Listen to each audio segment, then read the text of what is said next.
I'm going to go through it kind of quickly because I don't want to monopolize the time, but we're going to look at Noah, and notice as a subtitle I put, and the curse of Canaan.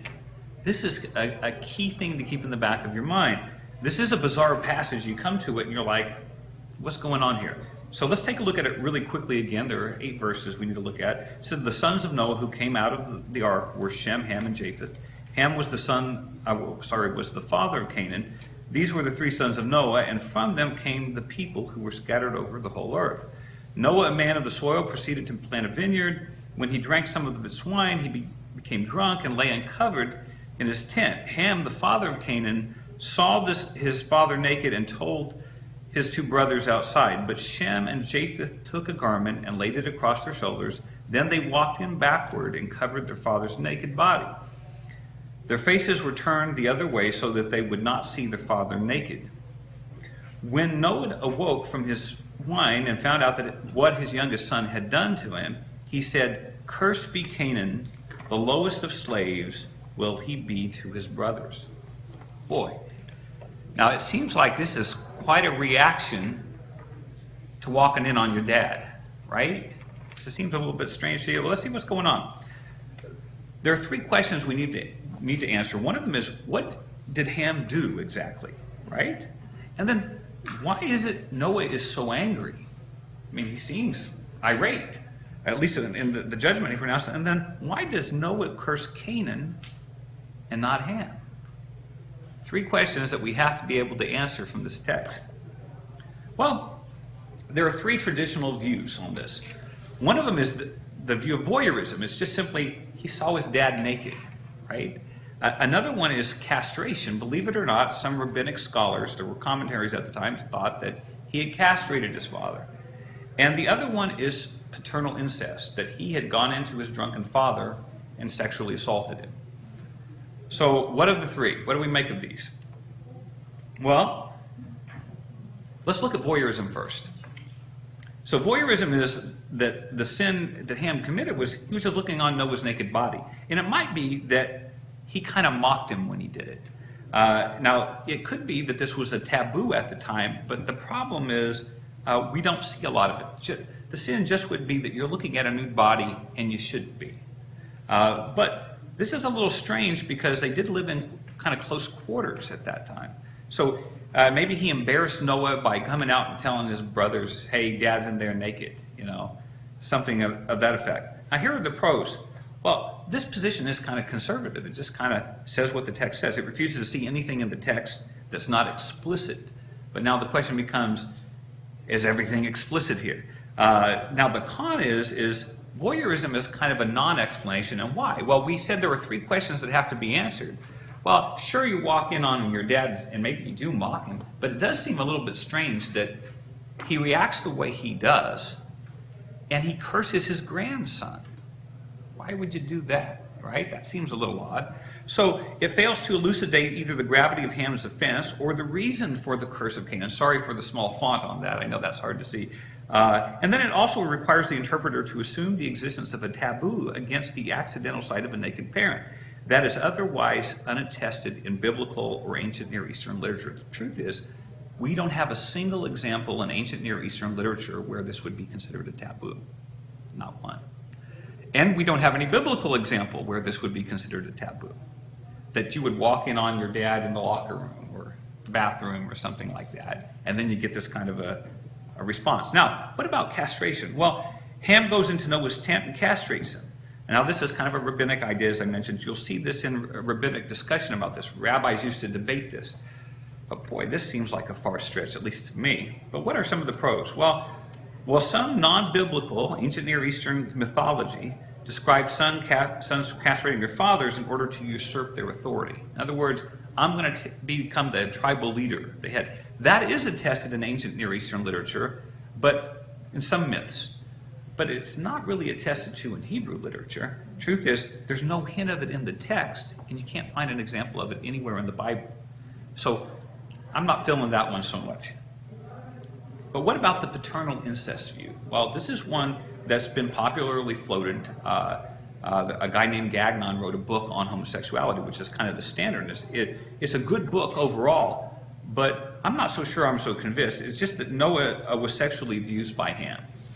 Now, why think that? Well, it explains verse 24, right? A crime has been committed against Noah. Noah comes out and knows that something's been done to him, right?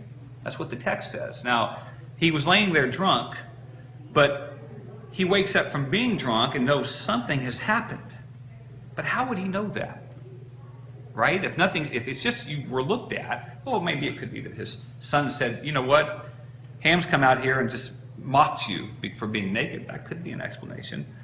But you see, the weird part about it is that Noah doesn't curse Ham. If Ham had violated him, you would think he would be the recipient of the curse, right? Seems. So, but he curses Canaan. But why curse your grandson if Ham's the one that's caused the problem? Well, there's some things that demand an explanation, right? This is a bizarre passage. One is, what's so bad about seeing a naked parent? Now, it might be embarrassing. It might be a taboo. But does it really require you cursing your grandson over? I mean, really? What crime was committed against Noah? Because it does seem like some kind of crime was committed. He said he saw what his son had done to him. He became aware of something. And then, why does Noah curse Canaan and not Ham? We need to know these answers, right? The text seems to be driving toward answering these questions, but which of the three makes sense? Well, I'm not sure that any of the three make sense, that do a good job. So we need something that gives us explanatory power. I think the answer is found in idioms. Anybody know what an idiom is?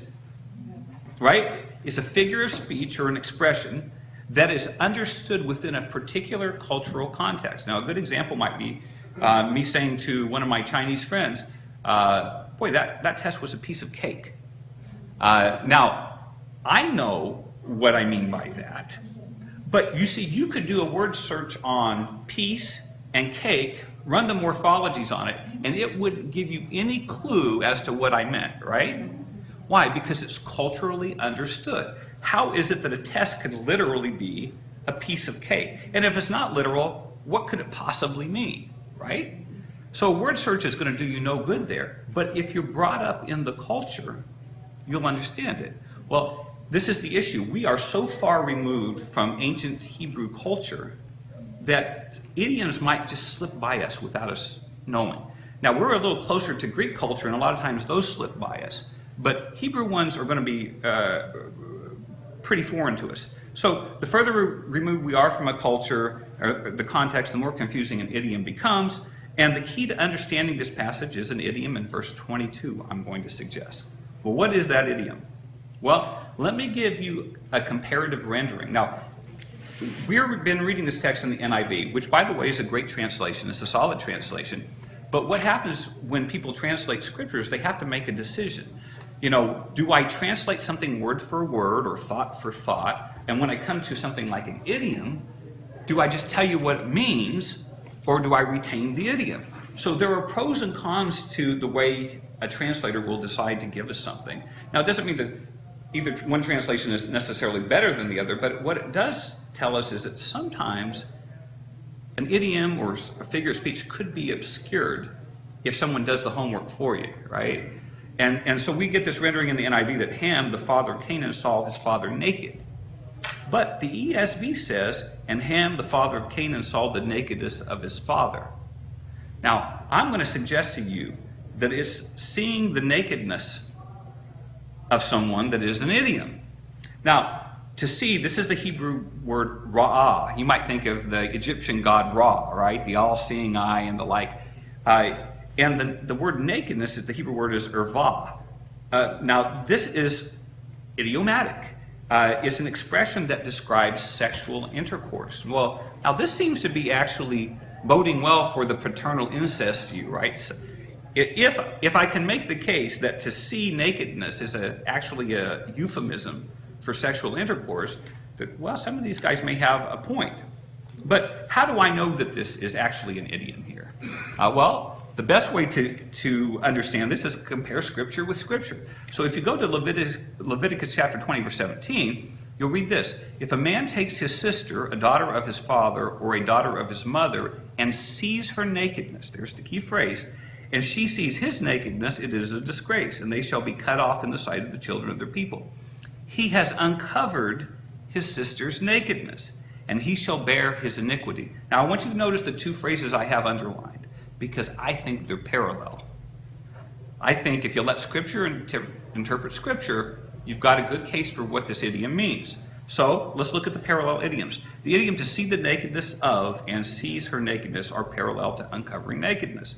Similar expression, but with two different verbs. One is to see, and the other is to uncover. But both of them mean sexual intercourse. Right? You see that? Let me give you a better example. If you go to Leviticus chapter 18, and I'm using the ESV here, by the way, because it doesn't fix the idiomatic phrase for us. It doesn't translate it for us. It says, none of you shall approach anyone who is a close relative to uncover nakedness. I am the Lord. You shall not uncover the nakedness of your father, which is the nakedness of your mother. Right? She is your mother, and you shall not uncover her nakedness. You shall not uncover the nakedness of your father's wife. It is your father's nakedness. Do you see that? Uncovering the nakedness of your father's wife is what? Uncovering your father's nakedness. So what is nakedness? Well, in the Old Testament Semitic patriarchal culture, the nakedness of a man was defined as the woman that belongs to him. So that's why Leviticus has this wording. This, is confusing to us, but it wouldn't have been to them, because to uncover your mother's nakedness just is to uncover your father's nakedness, right? And what did we say uncovering nakedness is, or seeing nakedness means? It means intercourse. Well, let me propose a fourth view. So Ham uncovers his father's nakedness by committing incestuous intercourse with Noah's wife. Now, this is so bizarre to us that we would have a hard time making sense of it, right? It just seems like such a strange view. But let me make the case. You see, Canaan's curse is center stage. Go back to verse 18. What does verse 18 say this is all about? Why bother to mention Canaan in this passage? What does it say? Who's it about? It's kind of proleptically telegraphing something. Canaan is center stage here, but why Canaan?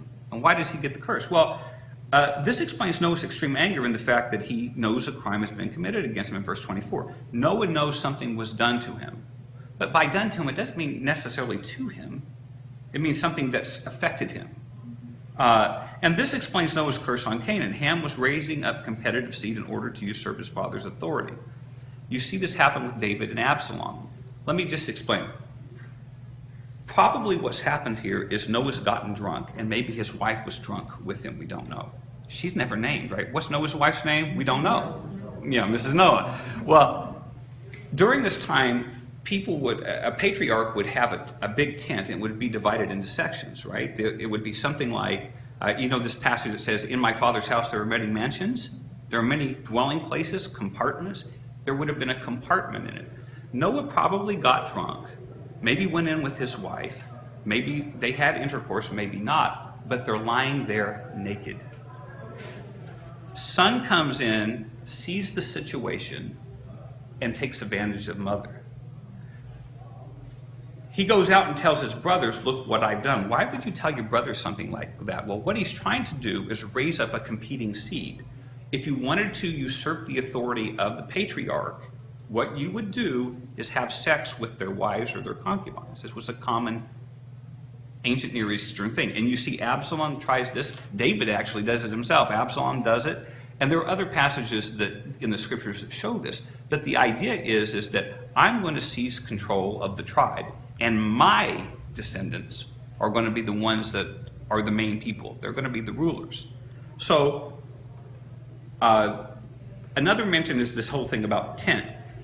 Some people say, well, it says it's Noah's tent. Well, first of all, even if it were Noah's tent, it wouldn't matter anyway, because Noah's tent might have his wife in there, right? It's not a big deal. But I don't think it should be translated his tent. I think the Masoretes made a mistake here. They were trying to fix it for us, because they changed this word, and it's actually aholo, It should be translated her tent. Here's why. Because it has a third feminine singular suffix. This makes no sense unless you read Hebrew. But the idea is the noun is ohel.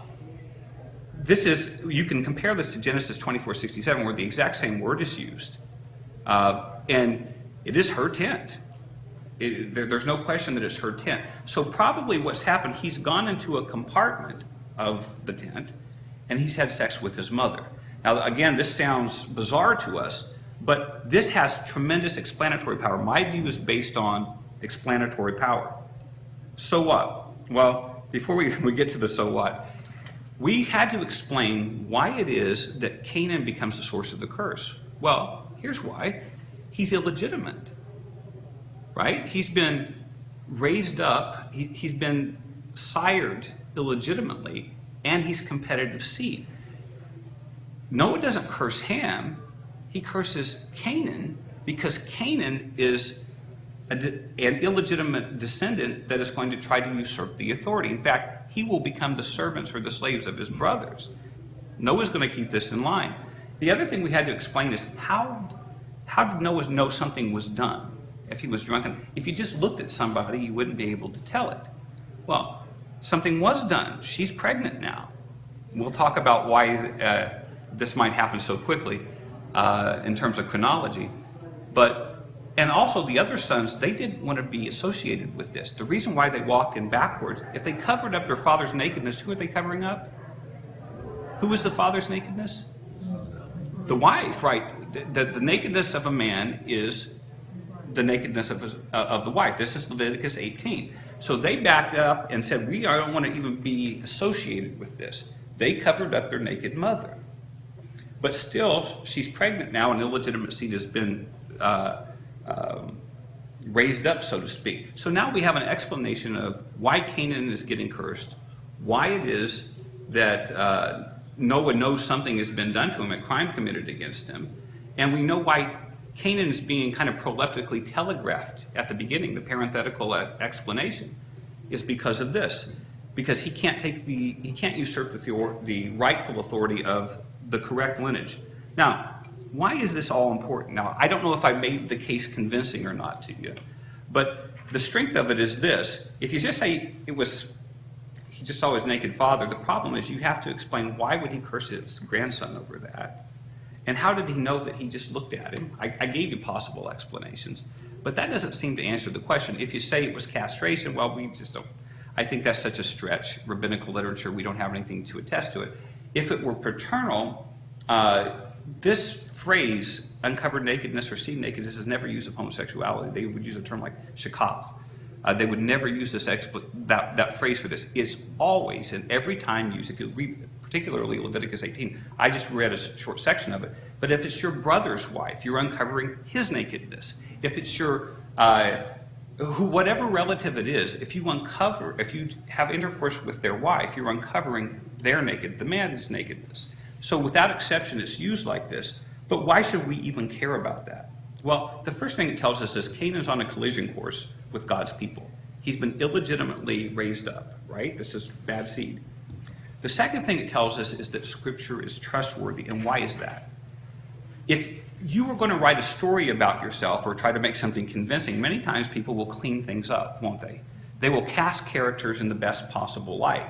The truth is, Scripture shows us a lot of nitty-gritty, dirty, problematic things.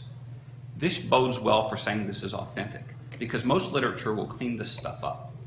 Why would you put something so profoundly embarrassing, horrendously evil into a text? Well, there's a reason for it. It's true. This is what happened. And finally, it shows us that we need to be very careful when we read Scripture, because you look at something at first glance, particularly idioms tipped us off on this one, that we may not have the full picture here. This is why we investigated a little bit further, because there were a lot of questions left unanswered. The fact that there were idioms here tipped us off. But here is something that's happened in the past. Has anyone ever heard of the Hamitic curse? The curse of Ham? That's usually how it gets described. During the antebellum slave trade, they would say that blacks should be enslaved because they're descendants of Ham. Right? They deserve enslavement. This is what the passage says. How did they get this view? Well, they didn't get it by closely reading the text, right? They pulled the text out of context. Sometimes we develop really bad views because we haven't carefully read the text. This is just kind of an instructive lesson in that we need to think, if something doesn't make sense at first, I'm not saying that everything's got hidden knowledge. Mostly the text just means what it says, right? But if you get tipped off with some questions that don't get answered, maybe there's an idiom you don't understand, look a little bit deeper, because otherwise we can abuse Scripture and we can use it as a tool to harm other people. That's my case.